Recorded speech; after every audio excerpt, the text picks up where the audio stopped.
خدا کے پیدا کردہ قسم قسم کے جانوروں کا وجود دیدہ زیب ہی نہیں بلکہ ماحولیاتی نظام کو معتدل رکھنے میں مددگار ہے۔ وقت کے ساتھ ساتھ موسمیاتی تبدیلیوں اور دیگر عوامل کے باعث بہت سے جانور کرۂ ارض سے معدوم ہوتے جا رہے ہیں۔ ان میں سے ایک نایاب جانور کالا ہرن بھی ہے، جسے انگریزی میں بلیک بک کہا جاتا ہے۔ کالا ہرن صرف بر صغیر میں ہی پائی جانے والی ایک قسم ہے جو بھارت، نیپال اور پاکستان کے علاقہ جات میں پائی جاتی ہے۔ تحقیق کے مطابق تقسیم ہند کے وقت کالے ہرن کی تعداد 80,000 تھی، جو کم ہو کر چند ہزار تک رہ گئی۔ تیکھے نئے نقش اور منفرد رنگت والے اس غزال کی کبھی اس خطے میں بہتات ہوا کرتی تھی، تاہم اس کے بے دریغ شکار کی وجہ سے بہت تیزی سے یہ جانور ناپید ہوتا گیا۔ تجرباتی طور پر 1930 میں بلیک بک کے چند جوڑے امریکہ بھجوا کر ان کی نسل کو پروان چڑھایا گیا۔ اس کے برعکس پاکستان میں بلیک بک کی نسل معدومی کا شکار ہوتے ہوئے 1960 کی دہائی میں بالکل ختم ہو گئی۔ نر کالے ہرن میں بلوغت کے آثار نمایاں ہوتے ہی اس کے لمبے لمبے سینگ مزید واضح ہو جاتے ہیں، جبکہ دھڑ کا اوپر والا حصہ سیاہ کالا ہو کر اس کی خوبصورتی میں چار چاند لگا دیتا ہے۔ اس کے برعکس مادہ ہرن کی بھوری رنگت اور سفید دھڑ قدرت کے حسن کا عکاس ہے۔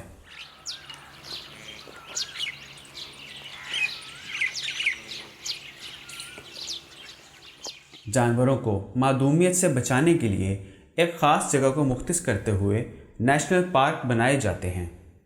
لال سہانرا پاکستان میں موجود ایک قدیم نیشنل پارک ہے، جہاں پر کالے ہرن کو بچانے کی ہر ممکن کوشش کی جا رہی ہے۔ بلیک بک کو جو اس کا زولاجیکل نام ہے یا سائنٹیفک نیم ہے اینٹیلوپ سرویکیپرا کہتے ہیں۔ اینٹیلوپ ایسے جانور ہیں انگولیٹس میں جن کے مضبوط سینگ ہوتے ہیں، جس میں ہماری بھیڑ، بکریاں اور جو کیٹل ہے، گائے بھینسیں، یہ سب شامل ہیں۔ ان کے بالمقابل کچھ ڈیئر فیملی ہے، سربیڈی جس کو بولتے ہیں، اس میں جو ہرن ہوتے ہیں ان کے جو سینگ ہیں ان کو ہم اینٹلرز کہتے ہیں۔ ان میں تھوڑا سا فرق ہوتا ہے کہ اینٹلر جو ہیں وہ ہرن ہر سال گرا دیتے ہیں، پھر بریڈنگ سیزن سے نئے نکلنا شروع ہوتے ہیں۔ جیسے دیکھا ہوگا آپ نے ہاگ ڈیئر ہے یا چیتل جس کو سپاٹڈ ڈیئر کہتے ہیں یا سامبر ڈیئر ہیں، ان کے جو سینگ یا اینٹلرز ہیں وہ مختلف شاخوں پر مشتمل ہوتے ہیں اور وہ ہر سال جانور گرا دیتا ہے، پھر نئے نکلتے ہیں۔ امریکہ میں متعارف کروائے گئے بلیک بک کے چند جوڑے 1970 کی دہائی میں واپس تحفتاً پاکستان بھجوائے گئے۔ یہ جوڑے لال سہانرا نیشنل پارک میں افزائش کی غرض سے رکھے گئے اور ان کی بھرپور نشو و نما کی گئی۔ وقت کے ساتھ ساتھ ان کی تعداد میں اضافہ ہوتا رہا اور پرائیویٹ فارمنگ، چڑیا گھروں اور گیم ریزروز کی زینت بنتا گیا۔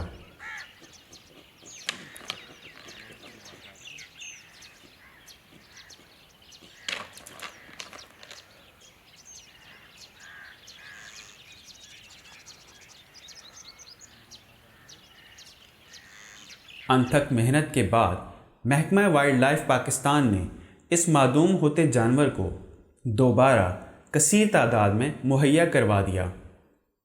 2021 میں ان کی بڑھتی تعداد کے پیش نظر چند بلیک بکس کو جنگل میں چھوڑا گیا اور بھرپور نگرانی کے بعد یہ تجربہ انتہائی کامیابی کی طرف گامزن ہے۔ بلیک بک کا اس خطے میں دوبارہ بس جانا کسی معجزے سے کم نہیں۔